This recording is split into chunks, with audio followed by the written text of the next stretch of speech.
नमस्कार मित्रांनो, आज आपण अशा एका मेकॅनिकल इंजिनियरसोबत संवाद साधणार आहोत जे की अभियंता युवक म्हणजे इंजिनियर्सला व्यावहारिक ज्ञानाने सुसज्ज करत शिक्षण आणि उद्योग क्षेत्रातील दरी भरून काढण्याचं स्वप्न उराशी बाळगत शैक्षणिक क्षेत्रात गेल्या 1.5 दशकाहूनही अधिक काळ कार्यरत आहेत.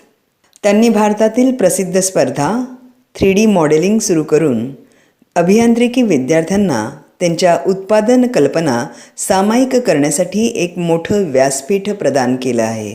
मागील 7 वर्षांपासून ते the salt system law foundation इंडियाचे प्रमुख असून शिक्षण संशोधन आणि सांस्कृतिक वारसा यामध्ये नाविन्याचा आविष्कार करत नवनवीन प्रकल्पांना समर्थन देतात. लॉ फाउंडेशन इंडियाचे प्रमुख म्हणून त्यांनी नीती आयोग आणि अटल इनोव्हेशन मिशन यांच्या सहकार्याने made in 3D seed the future entrepreneurs programme यासारख्या अनेक नाविन्यपूर्ण प्रकल्पांची सुरुवात केली आहे. संपूर्ण भारतभरातून 100 शाळा 600हून अधिक विद्यार्थ्यांसह सहभागी होतात आणि लॉ फाउंडेशनचे 100हून अधिक स्वयंसेवक या विद्यार्थ्यांना मदत करतात.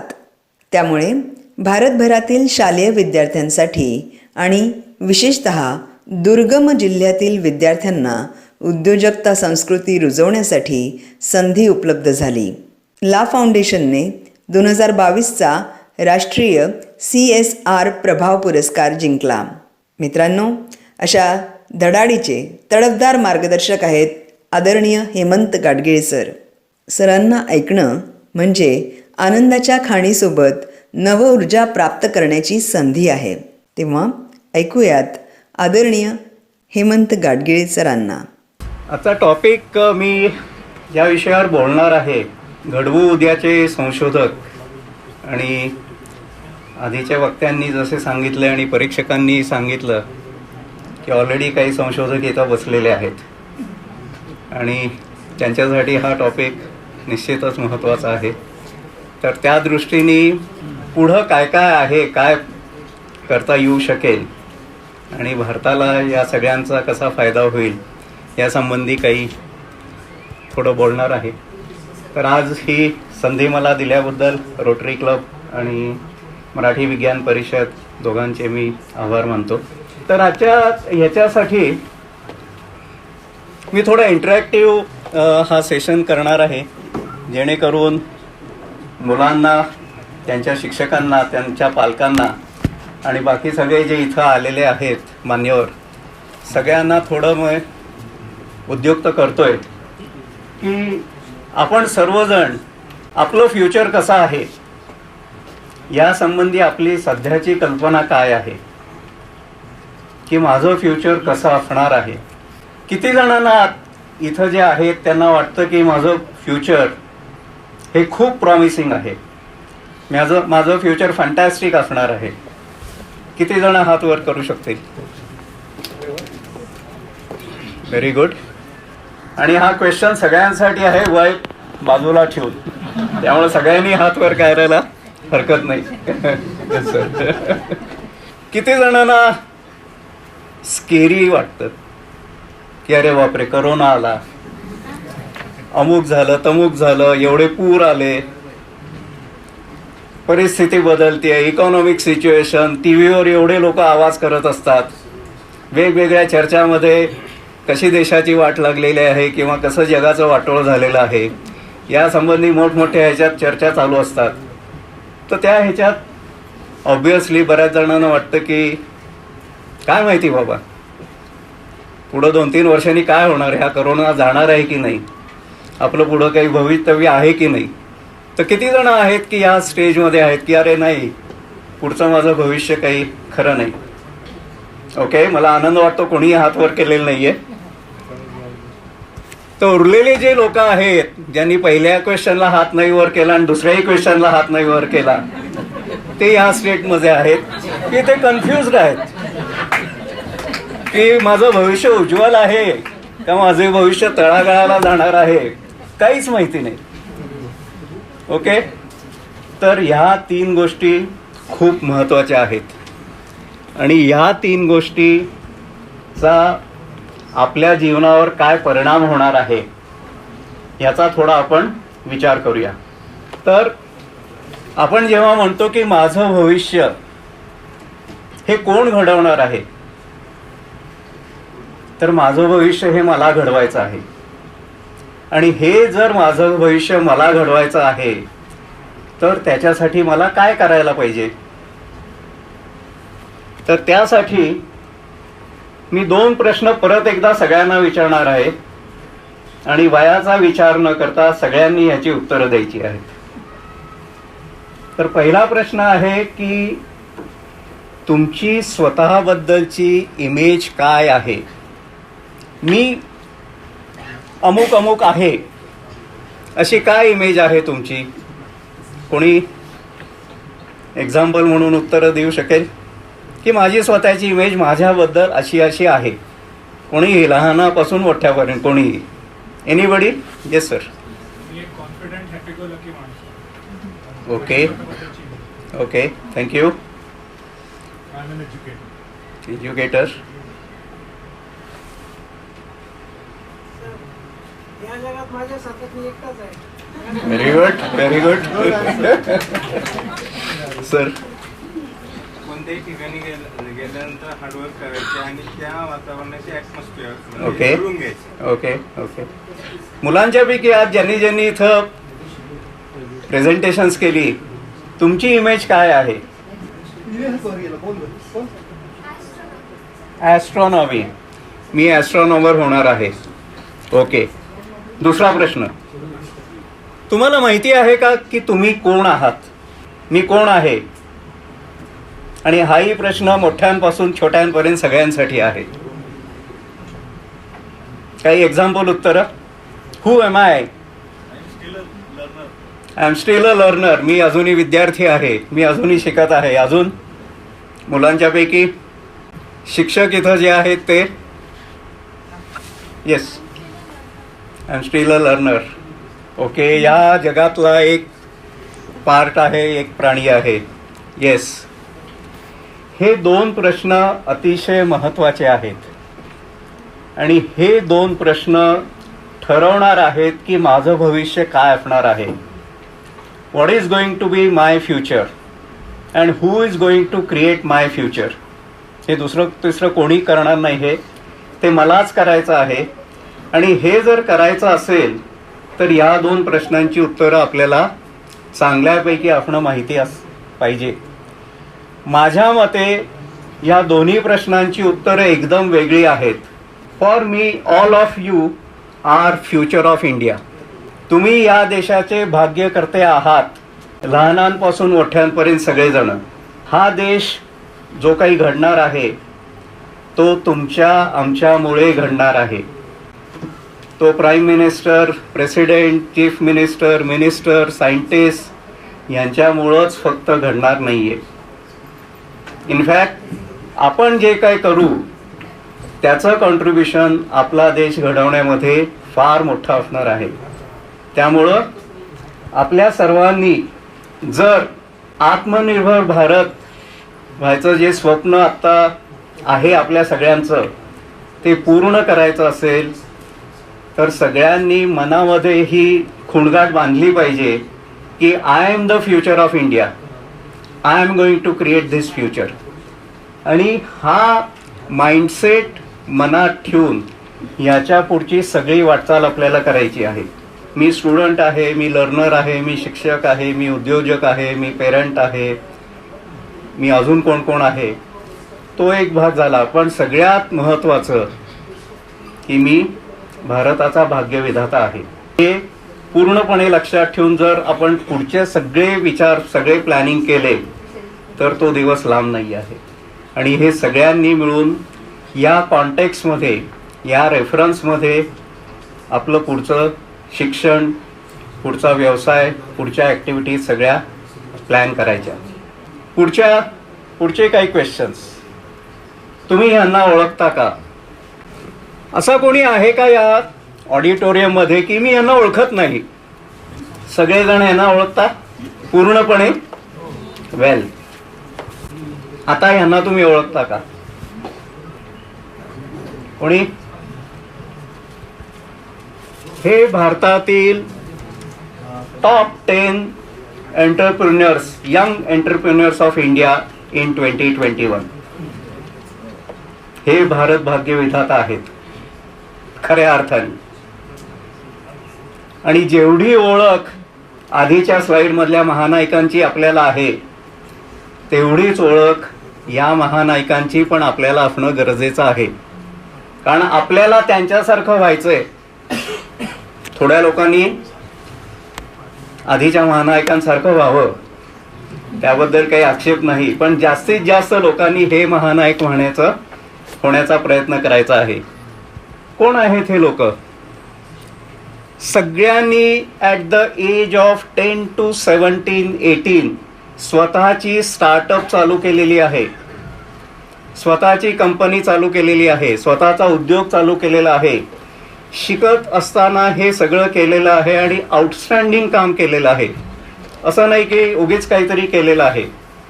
आणि त्यांच्या या सगळ्या कार्याचा गौरव म्हणून त्यांना भारतातले सर्वात जास्त यंग 10 उद्योजक म्हणून रिकग्निशन मिळालेलं आहे. तर हे तुमचं ड्रीम पाहिजे, हे तुमचं ध्येय पाहिजे की 5 years डाऊन द लाईन, जसं सराफ सर म्हणाले की 10 वर्षानंतर मला तुम्हाला या ठिकाणी बघायला आवडेल, 5 वर्षानंतर या स्लाइडवर तुमचे फोटो बघायला मला आवडतील.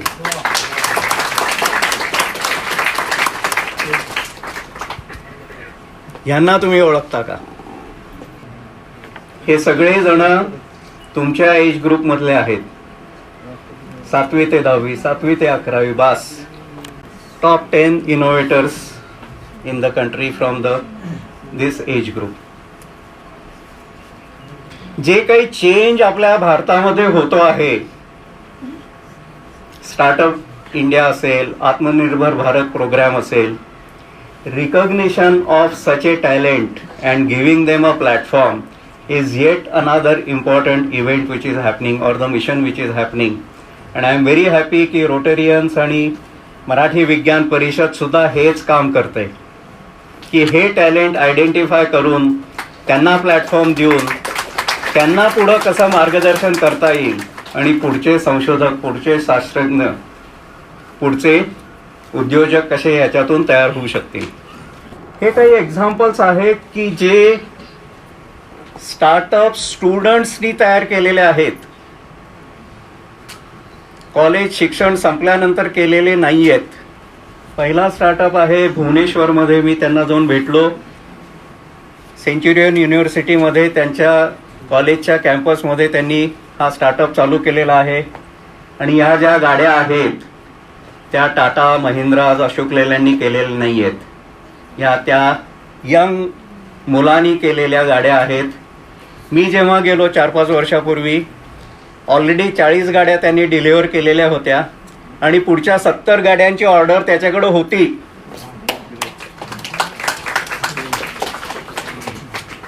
जस्ट कम्प्लिटिंग इंजिनियर, अजूनही इंजिनिअरिंग डिग्री पूर्ण केलेली नाही आहे त्यांनी.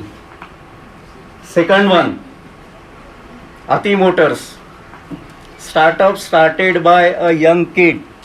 8वी ते 9वीतल्या मुलांनी चालू केलेलं स्टार्टअप आहे. त्यांनी शाळा सोडून दिली आणि स्वतःची कंपनी चालू केली. He is doing fantastic work. नंतरचा जो मुलगा आहे त्यांनी अफाट इनोव्हेशन्स केलेले आहेत, जी दिसायला खूप सिम्पल आहेत, पण आपले डे टू डे प्रॉब्लेम कसे सॉल्व्ह करायचे हे सगळं हा मुलगा करतो. आणि असे बरेच एक्झाम्पल आहेत. आता वेळ कमी असल्यामुळे मी हे व्हिडिओ नाही दाखवू शकत, पण पुन्हा कधीतरी जर अशी संधी मिळाली तर हे व्हिडिओ तुम्हाला सगळ्यांना दाखवायला मला खूप आवडेल. तर याच्या पुढची आपली स्टेप काय असावी? तुम्ही या स्पर्धेमध्ये भाग घेतलात, त्यांनी जे काही तुम्हाला इनपुट दिले त्याप्रमाणे तुम्ही पेपर्स, निबंध तयार केले, त्याप्रमाणे प्रेझेंटेशन्स केलेत.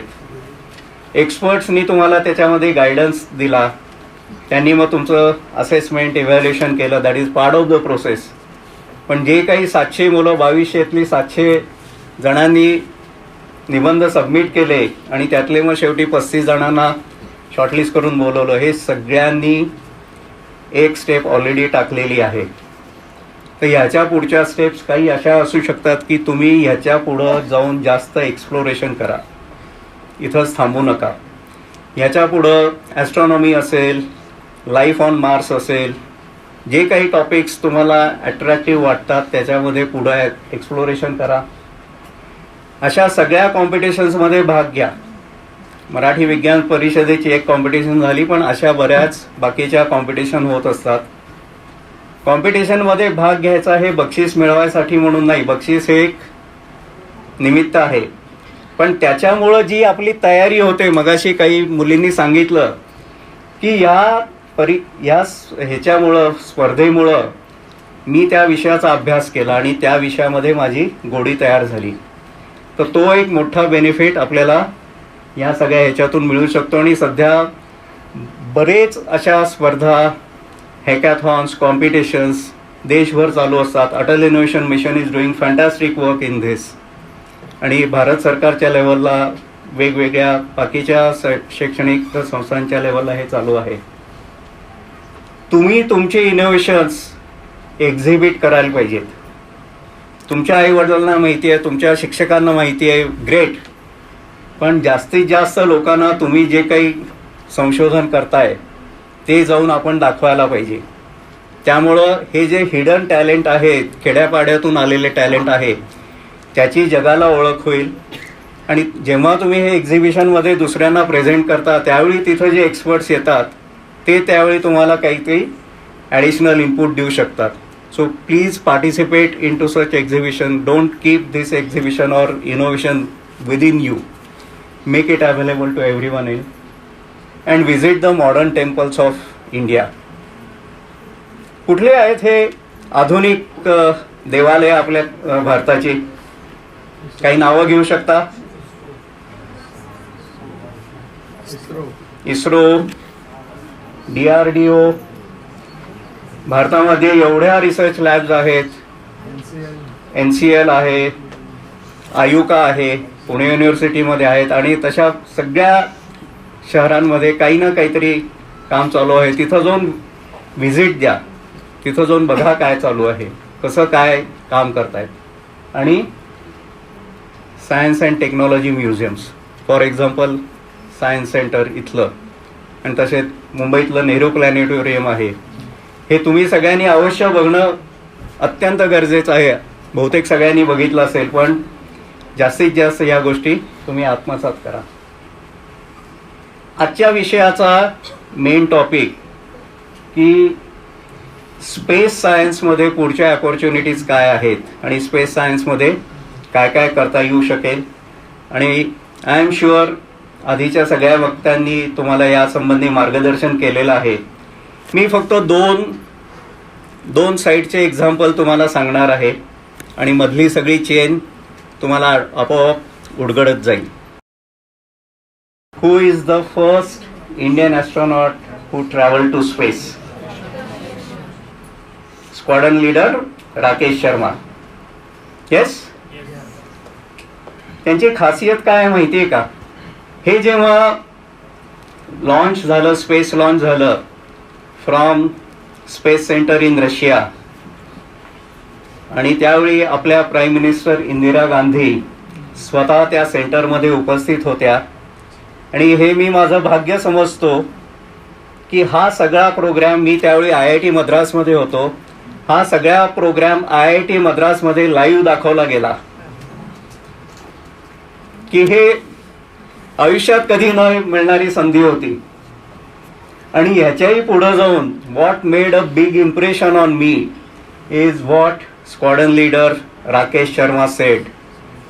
प्राईम मिनिस्टर इंदिरा गांधींनी त्यांना विचारलं, त्यांचं कम्युनिकेशन एस्टॅब्लिश झालं आणि प्राईम मिनिस्टर इंदिरा गांधींनी त्यांना विचारलं की राकेश जी, आपको ऊपर से भारत कैसा दिखता है. हा माणूस आनंदाच्या अत्युच्च शिखरावर आहे. भारतातला एकमेव माणूस, पहिला माणूस जो अंतरिक्षात गेलेला आहे. आणि त्या ह्याच्यात सुद्धा त्यांनी काय उत्तर द्यावं, क्षणाचा विलंब न करता सारे जहां से अच्छा. ओके, याच्यात हजरजबाबीपणा आहे, भारताबद्दलचं प्रेम आहे, सर्व काही आहे. Okay, and that made a biggest impression on me apart from what else. So हे एक तुम्ही अचीव करू शकता. याच्या पुढची पिढी स्पेस ट्रॅव्हल करणार आहे, स्पेस टुरिझम होणार आहे. तर त्यासाठी नुसते टुरिस्ट म्हणून न जाता ते टुरिझम कसं ॲक्टिवेट करता येईल, कसं फॅसिलिटेट करता येईल, कसे हजारो राकेश शर्मा भारतातून तयार होतील, यासाठी तुम्ही सगळ्यांनी काम करावं. दुसरं एक्झाम्पल, एकदम दुसरं टोक. College of engineering Pune launch their own satellite design develop by the college students. म्हणजे आता कॉलेजमधले स्टुडंट्स, शाळांमधले विद्यार्थी सॅटेलाइट डिझाईन करू लागलेले आहेत. त्यामुळे ह्या गोष्टी करण्यासाठी मी 40 वर्षाचा व्हायला पाहिजे, 50 वर्षाचा व्हायला पाहिजे, नंतर मी काहीतरी सॅटेलाइट वगैरे काहीतरी डिझाईन करीन, ही कल्पना ठेवायची नाही. Nothing is impossible in this world. Okay, तर तुम्ही ज्या शाळांमध्ये आहात, पुढं ज्या कॉलेजेसमध्ये जाल, तिथं ह्या संधी तुम्हाला नक्की मिळतील. नाही मिळाल्या तर तुम्ही मागं लागा तुमच्या सरांच्या बरोबर, शिक्षकांच्या बरोबर, की आपण सॅटेलाइट तयार करूया, आपण तो लॉन्च करूया. कारण ही उर्मी शिक्षकांच्या मधून येणार नाही. कारण आम्ही सगळे, आमचं शिक्षण कधी झालं 40 वर्षापूर्वी, ज्यावेळी जसं सराफ सर म्हणाले की स्टेजवर येऊन उभं राहून बोलायला सुद्धा हातपाय थरथरायचे त्यावेळी. याच्या उलट आजची पिढी पूर्णपणे सक्षम आणि तयार आहे. तर हा चेंज तुम्ही करू शकता. तर ह्या 2 एक्स्ट्रीम्स आहेत. याच्या मधल्या लिंक्स तुम्ही ऑलरेडी एक्सप्लोर केलेल्या आहेत. त्या दोन्ही तुम्ही पुढं घेऊन चला. Just last 1 slide. आम्ही ॲज अ ला फाउंडेशन डसो सिस्टीम आम्ही या सर्व गोष्टींसाठी काय करतो.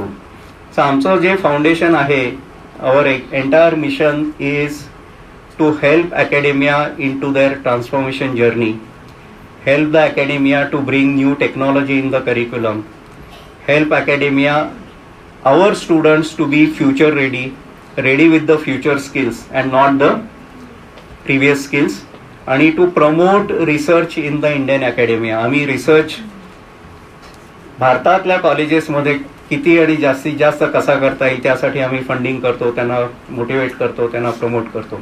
या 2 गोष्टी करतो.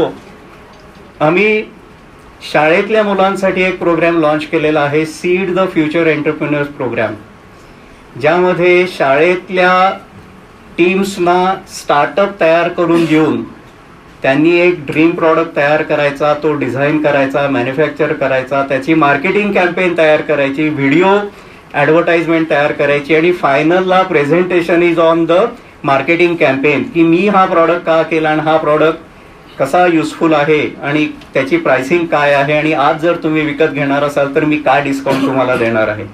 सो हे सगळं 8-9 महिन्याची जर्नी आहे. मागच्या वर्षी आम्ही पुण्यातल्या 10 शाळा घेऊन सुरू केलं. यावर्षी 50 शाळा भारतातल्या सगळ्या घेतलेल्या आहेत. All over India, right from the border state of north east, Jammu Kashmir, Leh Ladakh, Andaman Nicobar, aspirational district schools, सगळ्यांना आम्ही ह्याच्यात सामावून घेतलेला आहे. आणि हा प्रोग्राम आम्ही अटल इनोव्हेशन मिशनच्या कोलॅबरेशनमध्ये करतो आहे. तर आमच्याही कडून बरेच ॲक्टिव्हिटी चालू आहेत. And I will be very happy if we get associated in such programs. So my vision of the future is bright. I am not confused. I don't have a fear. Okay? So get ready for the future which you want to create for yourself.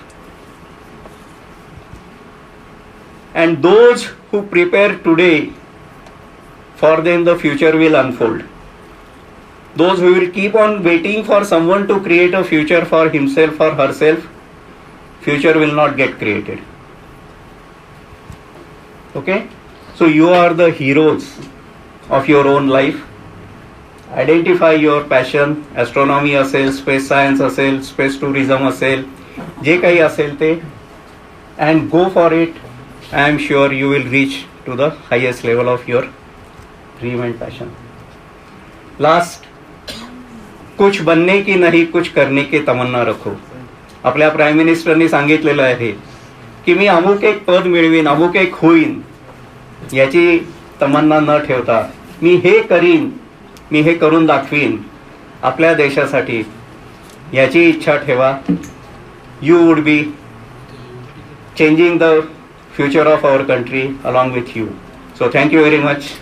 आणि सर्वांना याबद्दल तुमच्या पुढच्या वाटचालीबद्दल शुभेच्छा. धन्यवाद.